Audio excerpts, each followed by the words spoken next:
We appreciate your patience.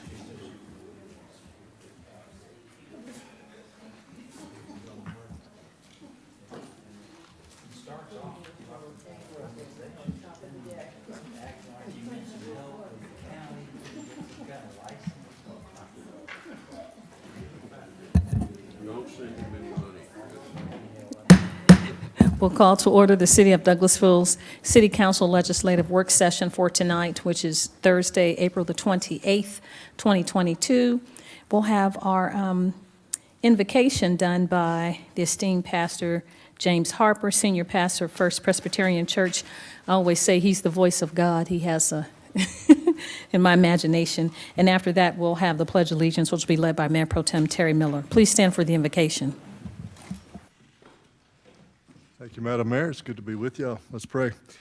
Gracious and holy God, as I stand here tonight, I do so grateful for this council, for the work that they do to seek the best for this community. I pray that you would continue to unify them so that they can work together for good for these people.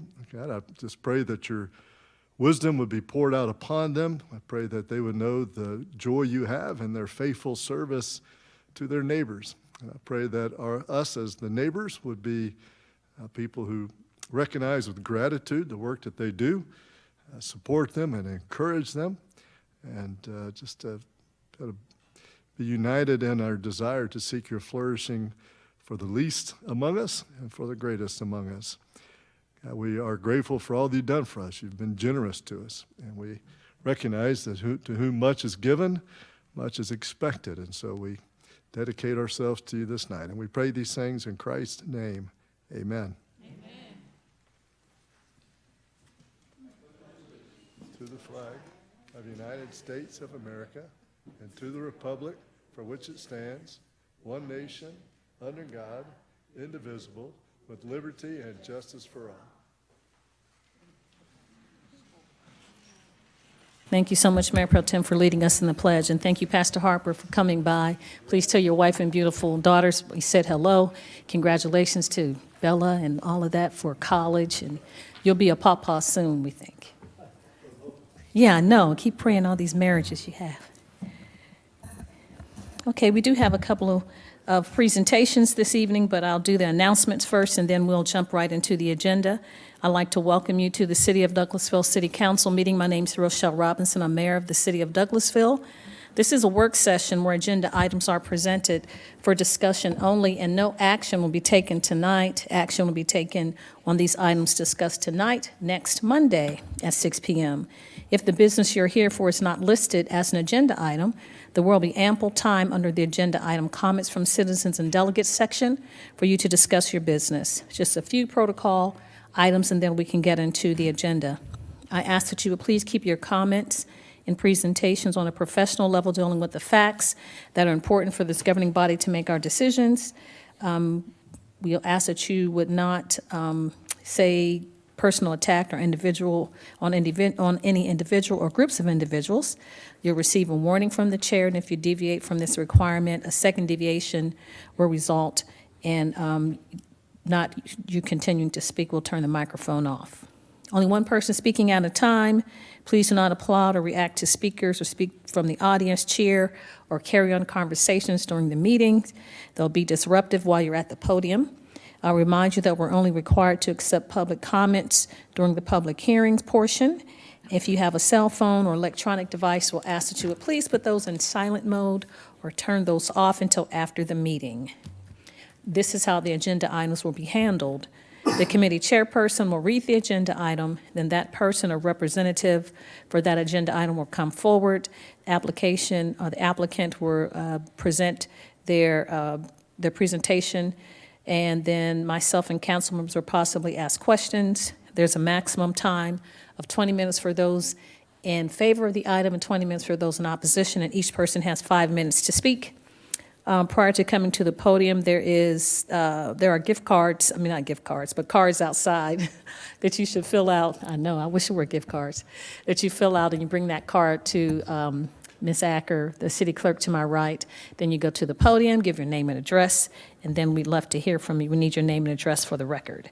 Each person has one opportunity to speak. This is not a question and answer or debate format. We're just here to receive the information, deliberate, make our decisions next Monday. If you have any printed material, we ask that you would please give that to our city clerk, Ms. Vicki Acker, and she will disseminate it to us. So we do have two presentations tonight. We have a proclamation to Ms. Monica Ellis and supporters of the Lupus Matters Corporation declaring May 2022 as National Lupus Awareness Month in the City of Douglasville. I will read the proclamation, and if Ms. Ellis will come forward to receive the proclamation, and you can make any comments that you would like, and then we'll take a photo. So the proclamation says, Office of the Mayor, Rochelle Robinson, proclamation in recognition of May as National Lupus Awareness Month. Whereas each year, The Lupus Matters Corporation designates May as National Lupus Awareness Month to show support for the estimated 1.5 million Americans who have lupus. And whereas lupus is an unpredictable and misunderstood autoimmune disease that ravages different parts of the body, it is difficult to diagnose, hard to live with, and a challenge to treat. And whereas lupus can affect any part of the body, including the skin, lungs, heart, kidney, and brain, no organ is spared. The disease can cause seizures, strokes, heart attacks, miscarriages, and organ failure. And whereas lupus can be particularly difficult to diagnose because its symptoms are similar to those of many other illnesses, and major gaps exist in understanding the causes and consequences of lupus. More than half of all people with lupus take 4 or 5 more years and visit 3 or more doctors before obtaining a correct diagnosis. Wow. Whereas lupus strikes mostly women of childbearing age, no one is safe from lupus. African Americans, Hispanics, Latinos, Asians, and Native Americans are 2 to 3 times more likely to develop lupus. And whereas 55,000 citizens diagnosed in Georgia are affected by lupus. Wow, these are disturbing facts. Now, therefore, I, Rochelle Robinson, Mayor of the City of Douglasville, and on behalf of the Douglasville City Council and citizens of the city, do hereby proclaim the month of May 2022 as Lupus Matters Awareness Month in the City of Douglasville, and encourage citizens to observe this month by educating themselves on the symptoms and impact of lupus, and to join with the Lupus Matters Corporation in supporting programs of research, raising awareness, donating funds, education, and community services, so proclaimed this 28th day of April 2022. We'll ask that Ms. Monica Ellis will come forward, and if you'd like to make any comments, you're certainly welcome to. And what are the colors? Is it teal? It's purple, so we have to make sure we put some purple, something in the fountain, and wear purple for a day. So you're welcome to. Good evening. Thank you for having me. It's been a minute ma'am. since I've seen all of you guys, and I'm just happy to be here. A lot has happened since, Yes. the pandemic. Lupus is a very dangerous illness, as you read. And gosh, I don't even know where to start. I lost some people from lupus and COVID. And I know quite a few of us probably have lost somebody with COVID. I've had COVID and lupus and dealt with it. Recently, I was in a coma in December for 3 days. I went into respiratory failure, and I had to be put back on dialysis. So this is my second go-around with dialysis, but you look at me now. On Tuesday, May 3rd, I will be getting my dialysis out, so I am off of dialysis. Lupus, like I said, is dangerous. I have all of my lady friends here. They have lupus too. But we stand before you and sit before you, and we try to work hard to advocate for this disease. It's just hard. And Lupus Matters has a day called Lupus Matters Day. It's May 14th of this year, and it was granted to us by Governor Kemp, and we have the proclamation from you, Ms. Rochelle Robinson, and we're just so honored. And just, you look at us here, even though we have this illness, we fight and we promote and we advocate. Don't think of it as like, oh, she's down, because we stand up tall and we fight it. I went to dialysis and I saw those people and I asked them, I say, good morning, how you doing? She said, I would be better if I wasn't here. But it's a testimony, You can live on dialysis with lupus. I did. I traveled. I just set up my appointment and I went. And now I'm getting off. So support anybody you know with lupus, learn about it, and You know, I just don't know what else to say. Oh, well, we want to thank you. I wanted to congratulate you for your monumental task of coming. I think attitude makes a great difference, and your attitude is just infectious. Your smile is beautiful, Thank you. and you have an exceptional attitude. Let's give her a hand. Thank you. Being so, Thank you. congratulations. Thanks. So we're going to come around and take a picture with you.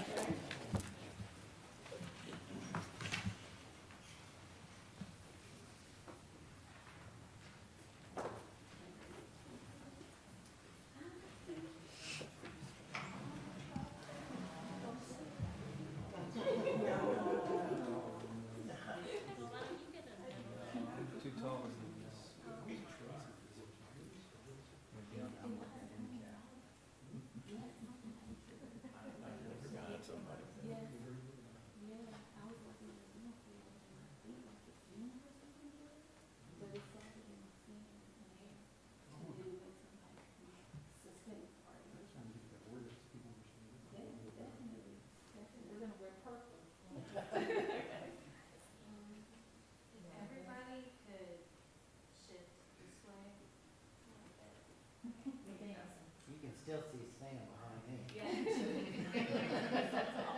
Can we see you? Yep. All right.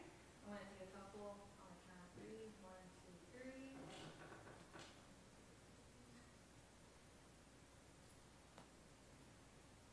Thank you.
Okay, my name is Valerie White. I was diagnosed when I was 12 years old. I'm now 48, and I've been living with lupus, been advocating, trying to get everyone to understand. I've been having my ups and downs, but I was told that I couldn't have kids, but I do have 2, but by the grace of God, I was able to survive that. So I just want to know, let you guys know that it's something that we've been working a long time to try to get the balance in our life. So thank you guys so much for honoring Monica today. You're welcome. Good evening. Good evening. My name is Stephanie Sanchez. I was diagnosed in 2017. I've been through a lot, had a stroke, 2 strokes. You know, if it wasn't for Monica pushing me to go see what was wrong with me because I was always tired and sick, and I found out, and if it wasn't for her, I don't know what I would do. She's my best friend, and I love her. Aww. And thank you for giving her the proclamation. That's for all of us, all the hard work that we do. Thank you. You're welcome. We wish you the best. It's a fashionista. Yes. Hi, everyone. I'm Lakeisha Robinson, and I also have lupus. I was diagnosed in 2005. They diagnosed it all the way back to I was 9 years old. I also had stroke and 3 TIAs. I was told I couldn't have children. I have 2 boys that are autistic, so it's never a dull moment in our house. All I can say is thank you again, like everybody said, for honoring Monica, because it's really a win for everybody and educating the more we get out. And I just want to take the time now to just honor her because she's a mentor for all of us. She's an inspiration. Like you said, her smile is infectious. Her attitude is just A1. And I just couldn't be more proud of her right now. So I just thank you guys. Thank you for having us here, and God bless you all. Thank you so much. Ms. Monica, you wanted to say anything else? I know Mayor Pro Tem asked you just to give some educational tips for us. So, lupus does affect over 50,000 people in America, and only 10% are men. And I know I have 2 guy friends that advocate for lupus. They're called the Lupus Dream Team, and they advocate for the male side of lupus. So you can look them up and see what they do as well, because it's very difficult when you have it as a woman, but as a man too, it's rough. It's really rough because they say it's a woman's disease. So when a man gets it, he's like, I can't get it. That's for women, So it's good to support the guys that get it and may not want to come out and say that they have it. But it affects those guys, and it affects children. And you can get it from, they have neonatal, they have cutaneous, they have medicine-induced lupus. They have systemic lupus. And cutaneous is also called discoid lupus, which affects your hair and your skin. So there's 5 different types. Wow. So we're just out here living. Yes. And it affects your joints.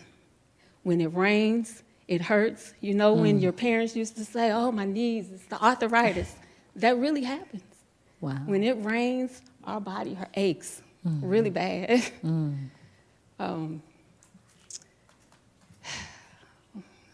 I've been stressed because I used to do the Braves. So I was stressed, and I stayed sick that whole season last year. And we went to November when we normally go to October. And let me tell you, I was sick that whole season. Wow. But I pushed through, and I made it. But stress is really bad on a person with lupus, like it is with a regular person too. But, people with lupus, we just can't be stressed out. Yeah. So we just try to survive. Yeah. Well, thank you so much. We appreciate you coming in, and I'll have on my purple May the 14th. Yes, well, May 10th is World Lupus Day. Okay. Okay, and that's my 5-year anniversary for Lupus Matters Corporation. So it's like a double whammy. Oh, good. So thank you all for listening, and congratulations to everybody that received a proclamation today. Yes, ma'am. Take care. We'll be thinking of you next Tuesday when you get everything out for dialysis. Yes, thank you. I'm Congratulations. so excited. All right, bye-bye. Bye, everybody. Thank you. Bye-bye. And our second proclamation that we have is for Professional Municipal Clerks Week. And we are so excited. I think we have one of the best clerks in the state of Georgia, Ms. Vicki Acker. So this is from the Office of the Mayor. It's the 53rd Annual Professional Municipal Clerks Week. Whereas the Office of Professional Municipal Clerk, a time-honored and vital part of local government, exists throughout the world.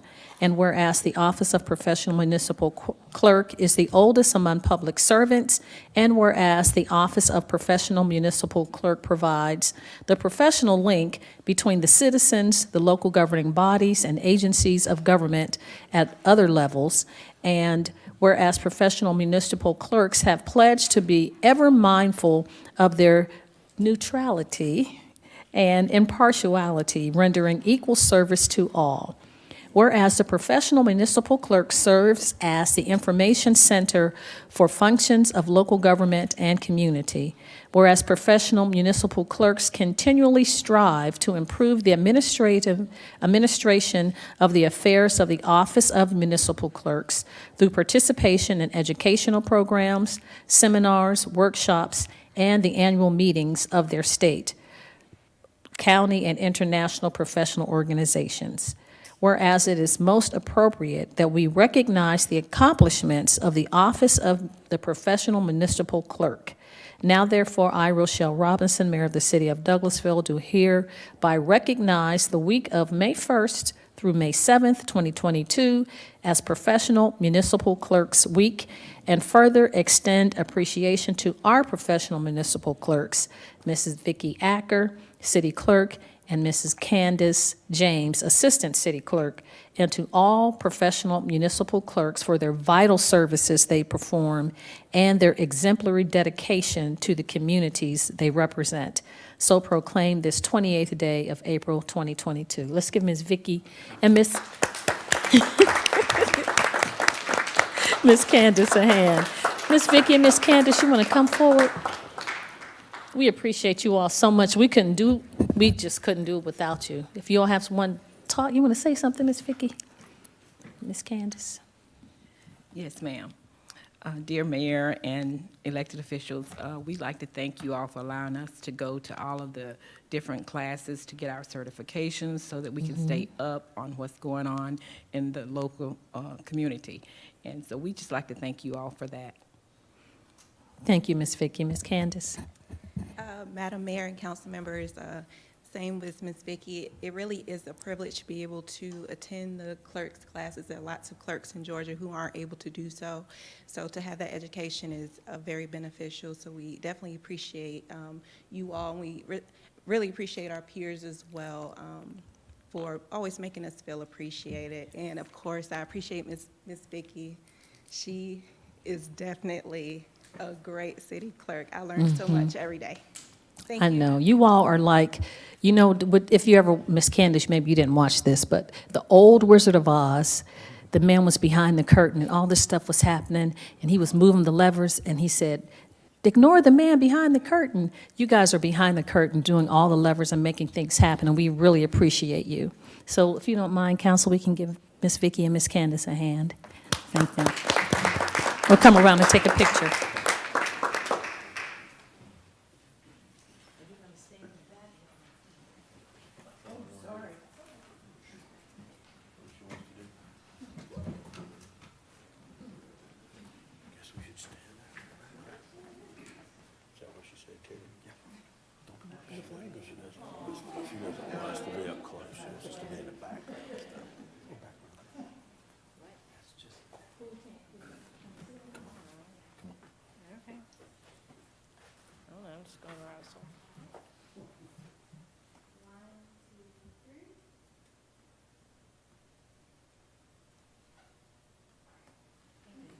Thank you, Ms. Vicki, Ms. Candace. Thank you. Thank you.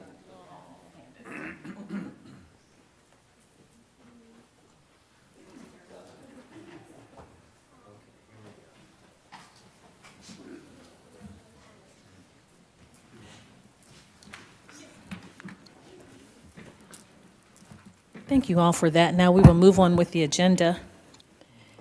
We are on item number 5, Economic Development Committee, and that's chaired by Mayor Pro Tem Terry Miller. Thank you, Madam Mayor. We have no business at this time under the Economic Development Committee. Thank you so much. We'll move on then to Finance Committee. That's chaired by Councilmember Mark Adams. Thank you, Madam Mayor. We have one item tonight under Finance. That is to authorize the mayor to sign an agreement with Municode LLC for updating and maintaining the city's code of ordinance online. Ms. Acker, you have the floor. Yes, yes, sir. What's before you is our the hosting of our code supplement online with Municode, and this has been online since 2010. And one of the reasons why they are doing it now is because they're changing over, they're switching to a flat billing. So this is why it's coming before you now. Is this something that we have to renew on a yearly basis?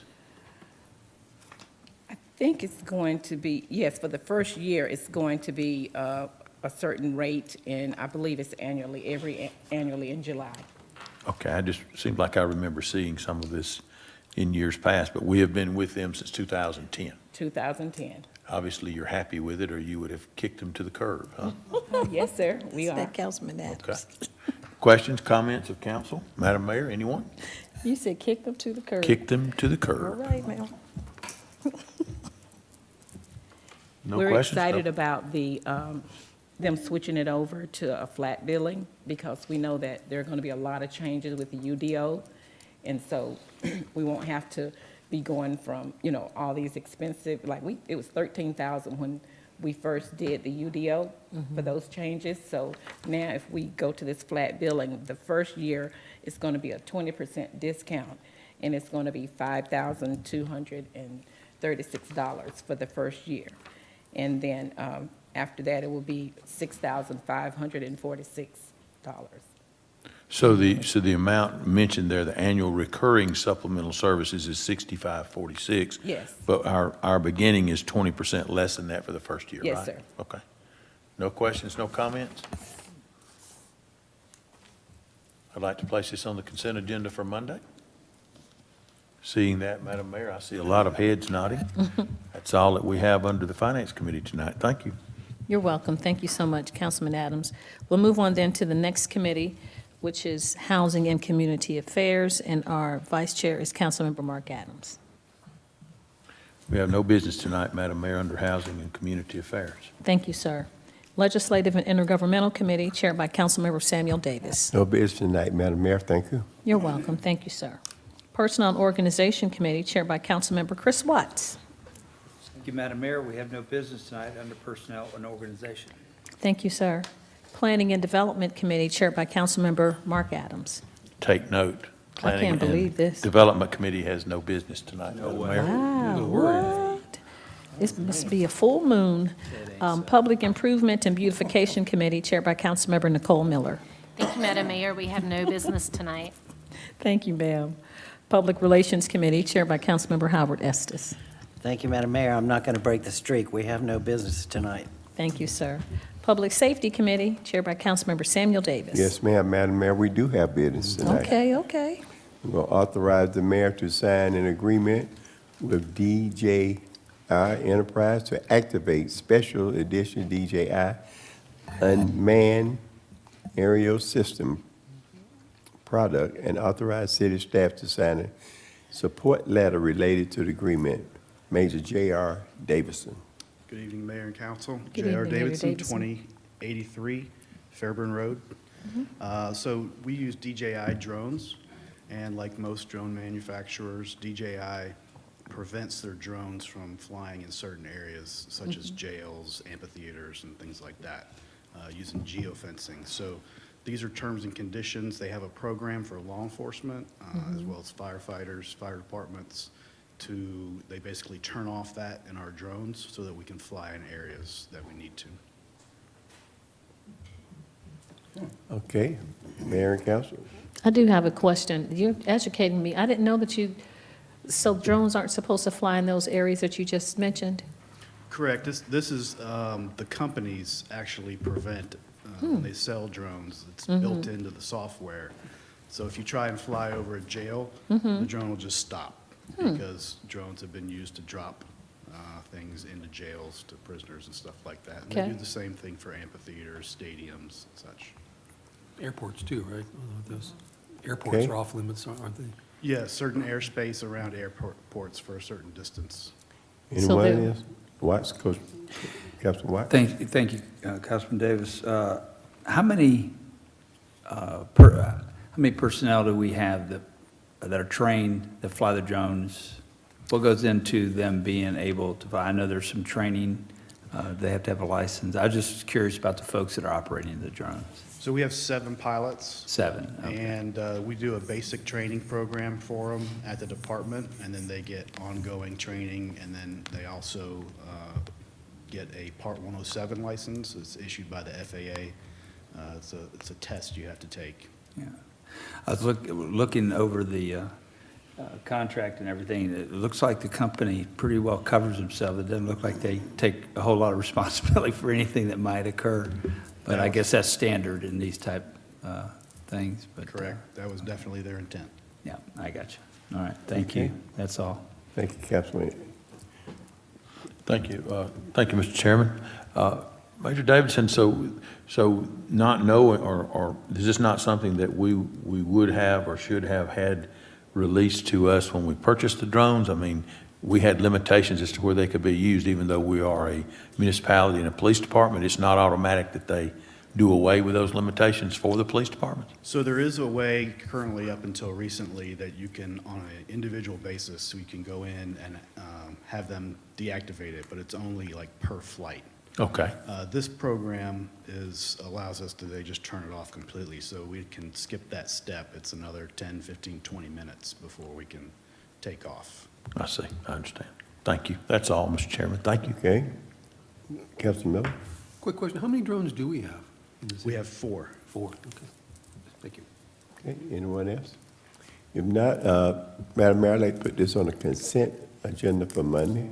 Heads are shaking yes.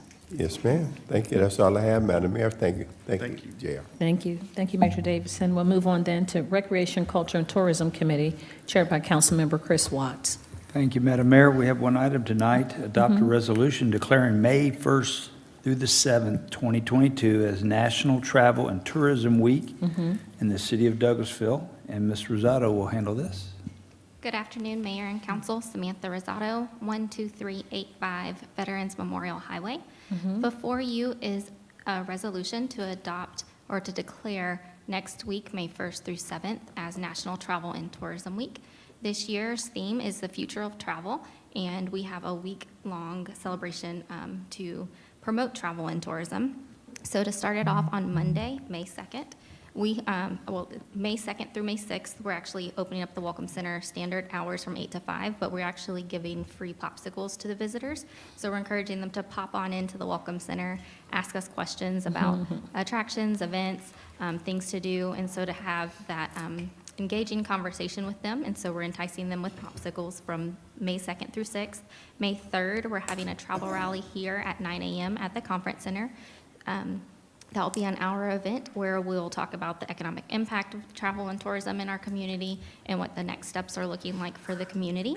May 4th, we're having the Historic Preservation Luncheon at 11:30. And last year we had the Spirit Award winners and the Hospitality Worker of the Year recipients. We recognize them here because that event was canceled due to restrictions. And then May 6th, we are partnering with Main Street for a FAM tour, which is a familiarization tour. So that recaps what we have going for next week. So if you have any questions, I would welcome them. Yes, I just have one. Our weekly highlights and things that are on the agenda, I'm assuming Kristen will have all those activities you're talking about on that. Okay. She does. Okay, good. Thank you. I knew that she would, but I was trying to write down some of the things you were saying, but you talk faster than I could. The popsicles, That's okay. one. That's all right. The popsicles. I did get that one. I got the free popsicles. That was the first thing I wrote. And they're King of Pops, so they're top notch. Any other questions or comments from council? Okay, well, thank you for all that y'all do, and I would like to place this on the consent agenda for Monday also. All right. Yes. Thank you, Madam Mayor. That's all I had tonight. Thank you, Ms. Rosado. Thank you, Mr. Chairman. Thank you, Ms. Samantha. We'll move on to Technology Committee. That's chaired by Mayor Pro Tem Terry Miller. Thank you, Madam Mayor. We have one item under the Technology Committee this evening. That is to authorize the mayor to sign an agreement with G2G Fiber, Inc. for the installation of underground fiber conduit. And Mr. Jenkins will guide us through that contract. Hello, Madam Mayor, Good Council. Sam Jenkins, 6695 Church Street. So pretty much asking if you have any question about the topic that we discussed during the executive session, I can answer them now, if any other questions. But this is pretty much install fiber for the city underground, addition from Just to clarify, we did discuss this in a executive session because of security issues surrounding the installation, so council does have the information. Any Mr. Chair, Mayor Yes, Pro Tem, is that why there's no attachments with this? Yes. Okay, all right, I thought so. Thank you. Any other questions? Mayor or council members? Okay. Thank you, Mr. Jenkins. I think we've understood pretty much what's involved in this, and if there's no objection, I'd like to put this on the consent agenda for Monday. Heads are shaking yes. In agreement. So we have it. Thank you. That's all we have under technology tonight, Madam Mayor. Thank you so much, Mr. Mayor Pro Tem and Mr. Jenkins. Transportation Committee, the Vice Chair is Mayor Pro Tem Terry Miller. Thank you, Madam Mayor. We have You're one welcome. item under the Transportation Committee tonight, and that is to authorize the mayor to sign an acknowledgement letter agreeing to follow GDOT's procurement policy for engineering and design-related services when using federal aid highway program funds and Title VI non-discrimination agreement. Mr. Thompson, you have some information for us. Good evening. Marcus Thompson, 6701 Church Street, city engineer. So this is basically a housekeeping item for us.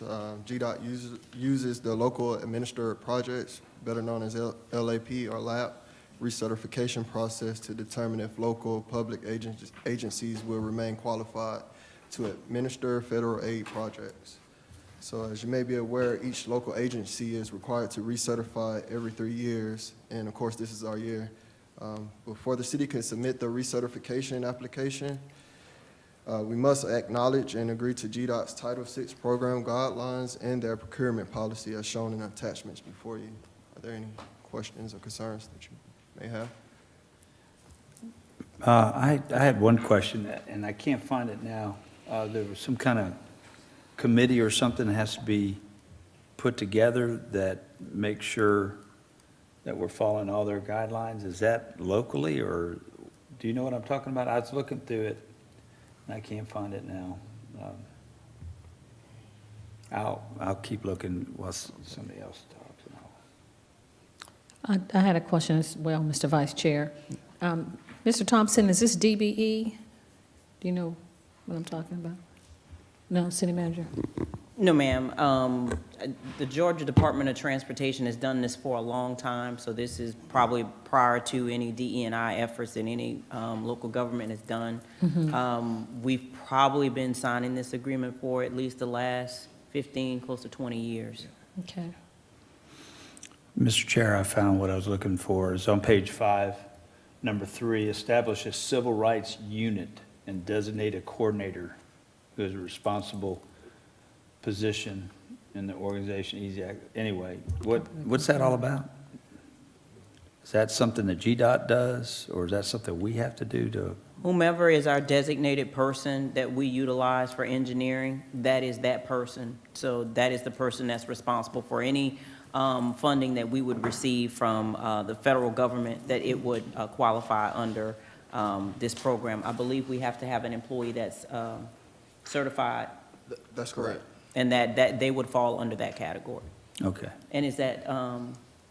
So far it's myself, Stanley Morantes, I think Emily Hardaway has a certification as well. So we have several staff members who will receive that certification, so they are qualified. We would not be able to receive any federal highway funds from the federal government if we did not have this certification signed. And their basic job is to make sure we're complying with all of their stipulations and.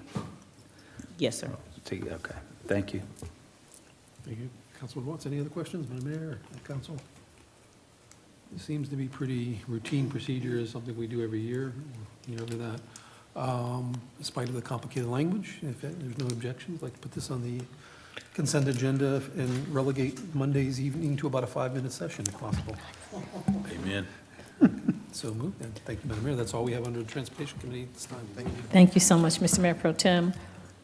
We're down to item number 17, other business. Is there any other business to come before committees tonight?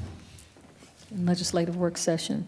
Just a couple of things I'll mention. I wanted to thank the council members, staff, and GMC for the Willing Workers program that was held earlier this evening.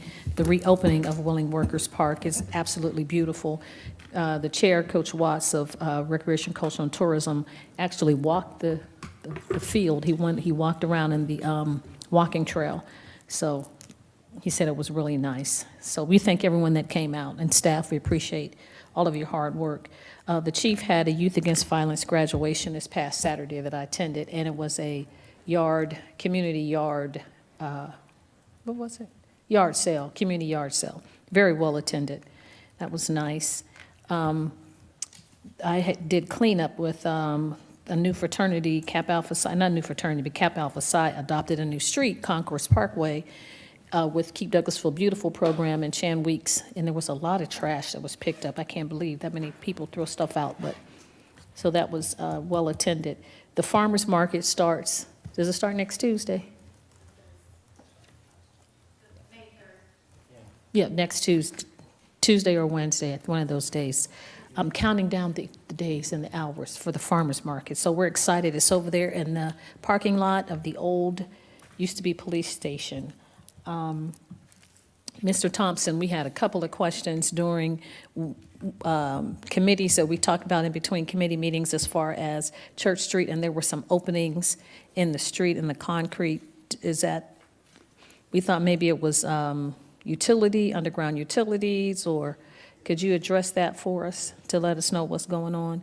And then I've gotten some calls about traffic on 78 with the lights. The city manager did talk to me about the synchronization of those lights, that it wouldn't be done for about 9 months. So I don't know. I'll trying to get some information together to call to talk to the Commissioner McMurray from GDOT about that, because the lines are just, they're outrageous. I mean, the lines are really long coming home from work and going on 78 because the lights aren't synchronized. I know Norfolk Southern I have an answer on 78. Oh, good. Yes. And then on Doris Road and Fairburn, going from where the Walgreens is located up to the light, is there construction in that area, or are they doing something else new? Now, I don't have an answer on that, but particularly on 78, I have an answer that you all. Oh, great, great, Yeah. great.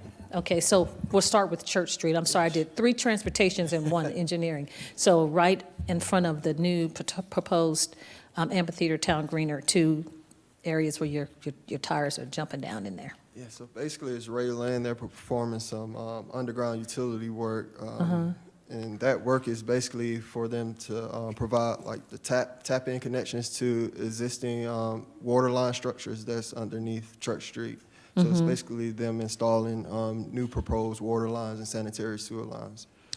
So can we either put up a sign, or can we put something over? Because city manager and I've signed some lawsuits from roads being in disrepair and a tire falling or somebody's axle and somebody gets in a car accident. If you're driving at the recommended speed, it can cause some damage to your car. So the road, there should be a road closure, and it should be closed off until mid-May, and there should be signage there. I'll double check tomorrow morning to make sure those signs are in place. Yeah. Signs are there. Oh, okay. But this is right in front of, Because they're doing work at the end of spring, but Church Street. Church Street is open. That's the one we're talking about, in front of Church Street, right, the back. Yeah, I'll look into it. Yes, sir. So it's two separate areas. And this Mayor Pro Tem, you were on it too. Yeah, I was on it too. I'm wondering if we can put that on our road, I'm sorry. I was wondering if we can put that on our road repair list to basically repave, because it's so chopped up now that it needs to be repaved in its entirety. And that's part of the plan. Once Rayland finish up the utility work, we will be resurfacing that Okay, entire the whole street section. will be resurfaced, Yes, not sir. just patched. Up until the Club Drive intersection. Okay, good. I wanted to be sure of that. Yeah, that one is wide open. I rode through there today too. So I know that one. Okay, 78, Madam City Manager. I thought I would have the email before the end of council meeting, but I have not received it. But Ruben McCullers, who is the Georgia Department of Transportation district engineer, reached out to Greg Roberts. Greg Roberts is on vacation this week, to indicate that GDOT and C.W. Matthews is going to be moving forward and ahead quicker than we anticipated on dealing with Highway 78 and the parking spaces. So that's going to happen on Monday. Okay. So just letting you all know, as soon as I get that information about traffic patterns and what's going to take place, I will send that to you. I don't have it as of yet, but I will forward it, and we will get it to the constituents as soon as possible, because there will be issues on 78. I can tell you there will be. So how long that work will take, I'm not quite certain, but they will start on Monday. So they'll start with the parking spaces on Monday, and we'll hopefully get some information to give to the constituents, because we don't want anyone to be caught off guard coming down the area and it's closed off where they're working. So that will just really take precedence over the light situation and timing and synchronization of the lights. They're attempting to do everything all together. So Okay. they're moving. Oh, great. From my understanding, they're moving when they have crews. So they have crews, so they're moving ahead on 78. What they can get done in that time frame, I'm not certain. But there will be some traffic issues come Monday due to construction and coordination on 78. Very good. Now, the new road in front of Hospital Drive, going around all the way to Doris and to I-20, I know there was, I don't know for the resurfacing or what, but one lane is closed. I'll find out. I'm not quite certain. I know there's still utility work that has to get done Okay, so maybe that's what on it the is. new route to 92 going toward Jesse Davis, as well as that interchange road. So there is still a tremendous amount of utility work, inclusive of what is happening with the Water Sewer Authority. When I talked to Gil Sharous this week, he mentioned to me that there is still a tremendous amount of utility work that has to get done. Yeah, and I think Doris is closed as well, past the transportation for the county up to that Walgreens. It's one lane, they're blocking off a lane on that side as well. They're also repaving the turning lane farther up on Fairburn, closer to Interstate 20. Today, the entrance to the jail is blocked off today. I had a meeting, and I had to go through the gas station to get there. So that's, let everybody know that they're actually repaving all the way up to the interstate. So that's also a little bit delayed. And So I guess if they let us know, then we can put it on our website or social media platforms, but if we don't know, we just get complaints or, you know. And I will just know say. it isn't the city. Yes, ma'am. And I think what I would offer up to you to pass up to the constituency, the challenge that we're having as a Georgia Department of Transportation, because they're dealing with labor shortages just as we are. When they get crews and they get materials, they send them out. So oftentimes where we were able to get notice and turnaround, we're not able to get those like we used to. So we're doing our best as soon as they give us the information. For example, as soon as I get the information from Ruben, that will be sent out to our boots on the ground staff, and they'll start helping to put out signage. But I know it won't probably be in enough time for the constituents to be aware, but we will get it out as soon as possible. So, I understand. Oh, I apologize, Nicole. On the railroad crossing on that new one. Yes, ma'am. As crazy as this may sound, can we please look at getting signage that tells people to not sit on the railroad crossing at red lights? I sat there the other night and watched through, and I know it changes pretty rapidly, but the way the traffic backs up, I'm surprised that there hasn't been an accident yet. Like every time the light is turning red, people just sit on the railroad tracks. Would we not have to request that from the railroad, since it's their property? We would. They probably wouldn't allow us to place it, but we can request that. But they could do it. Yes, correct. Councilman Watts. I was just going to say, I only had to get stuck in that once. I learned my lesson. And like going to Will & Workers today, I took the bypass. I got there a whole lot quicker. I just took the bypass, made a left at Jesse Davis, came up and came that. So folks, if we want to do anything, we need to inform folks until that gets fixed. I don't know where most of those folks sitting in that traffic are going, but I guarantee if they're going Chicago Avenue, there's quicker ways. And I've been through there several times. You sit there a few minutes, it's not that bad. well, it just, yeah, you're right. There are days when it's not that bad, but there are quitting time. I agree with that. But then on the parking spots that are going to be going away next week. Yes, ma'am. I'm assuming that marketing or social media people will be putting something out that we could probably share with the citizens and give them somewhat of a heads up. Yes, ma'am. As soon as I get that email, I will forward it to you in communications, and we'll get it out as soon as possible. Thank you so much. Yes, ma'am. Okay, thank you. Any other comments? All righty, so we'll move on then to updates from our city staff. Mr. Dotson, our city attorney. No business, Madam Mayor. Thank you, sir. The police department, Major Davison. Just one announcement. This Saturday from 10 to 2, we're having the DEA pill take back. So people can, excuse me, they can bring their expired pills and get them out of their house and bring them to us, and then we dispose of them. Major Davison, how do you dispose of them? You don't put them in the water, right? No, we actually collect them, and then they're taken to the DEA, and they weigh them and log it all. Very good, very good. And because that's something for WSA, we ask, don't flush pharmaceuticals down the toilet because it gets in the water system. And thank you so much. From 10 until 10 to 2, and it's at the police department, correct? Municipal. Thank you so much, Major Davison. Our city manager, Ms. Marsha Hampton. Yes, ma'am. I did send out an email. If you all can get with the clerks on your conference registration for GMA no later than Monday if you haven't already done so. We're trying to close out accounting as of before June 1. Just a reminder, if you remember our audit finding that we had, so we want to make certain that we get all of our invoices that are for this fiscal year processed in this fiscal year. So if you all can get that in if you haven't done so, that would be excellent and help us out tremendously. Is there something we're supposed to turn in, I thought I'd already signed? Or are you talking about changes? Just anyone who has not. So if you have done what you were supposed to, you're good, Councilman Robinson. Okay. Yes. So you will, on Monday, what the clerks will have in their, with them will be all of your travel packets, and we're going to be asking you to sign those. We want to make certain that we get those executed and signed before we start processing your registration and any of your information. So they will have those, so hopefully you all will be here on Monday so we can get those signed. And then again, congratulations to the clerks. I was just in a class today.